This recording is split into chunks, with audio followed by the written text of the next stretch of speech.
Selamat siang Bapak-Bapak, Ibu-Ibu. Perkenalkan, nama saya Titis Ayunda dari Universitas Pelita Harapan. Di kesempatan kali ini, saya ingin mengadakan penyuluhan tentang bagaimana swamedikasi bila kita terserang diare. Pertama-tama, apa sih swamedikasi itu? Nah, swamedikasi merupakan upaya yang dilakukan oleh individu bertujuan untuk mengobati segala keluhan pada diri sendiri dengan obat-obatan yang dapat dibeli di apotek dengan bebas atas inisiatif sendiri dan tanpa arahan dari dokter. Selanjutnya, bagaimana sih cara kita menswamedikasikan sendiri bila kita terserang diare?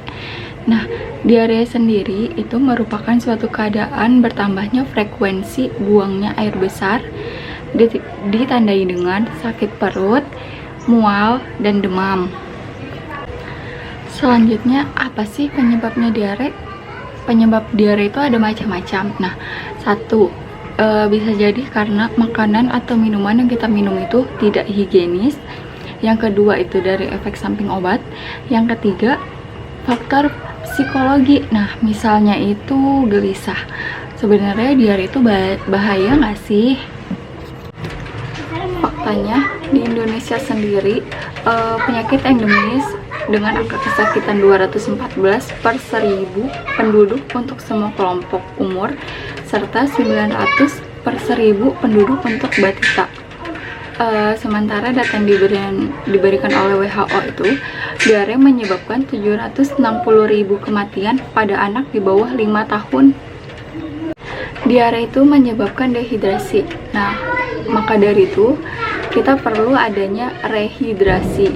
Ini pertama untuk mengatasi kehilangan cairan, yaitu dengan larutan oralit. Bagaimana sih cara kita mendapatkan oralit? Yang pertama, kita bisa membeli oralit kemasan yang ada di apotek atau yang ada di rumah sakit atau ada di toko obat di dekat rumah. Yang kedua, kita bisa membuat oralit itu sendiri dengan cara mencampurkan 40 gram gula dengan 3,5 gram garam, dilarutkan dalam 1 liter air mendidih. Cara kita melakukan rehidrasi yaitu untuk pasien yang belum menunjukkan gejala dehidrasi, pertama kita bisa memberikan 100 ml oralit untuk usia kurang dari 11 bulan. Yang kedua, 200 ml untuk usia 1-4 tahun, dan yang ketiga 300 ml untuk usia lebih dari 5 tahun. Tujuannya apa sih? Ya, tujuannya untuk mencegah adanya dehidrasi itu sendiri. Untuk pasien yang telah menunjukkan adanya gejala dehidrasi, kita bisa memberikan oralit sebanyak 300 ml untuk usia kurang dari 11 bulan, 600 ml untuk usia 1-4 tahun, 1,2 liter untuk usia lebih dari 5 tahun selama 3 jam pertama, 100 ml untuk usia kurang dari 11 bulan, yang kelima 200 ml untuk usia 1-4 tahun, yang keenam 300 ml untuk usia lebih dari 5 tahun setiap buang air besar untuk mengatasi dehidrasi.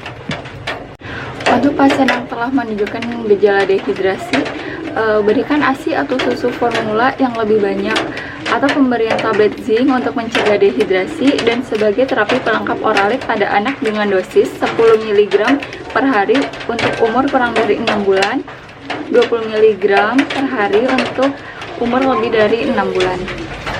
Untuk anak kurang dari 2 tahun, berikan sedikit demi sedikit oralit secara terus-menerus hingga habis.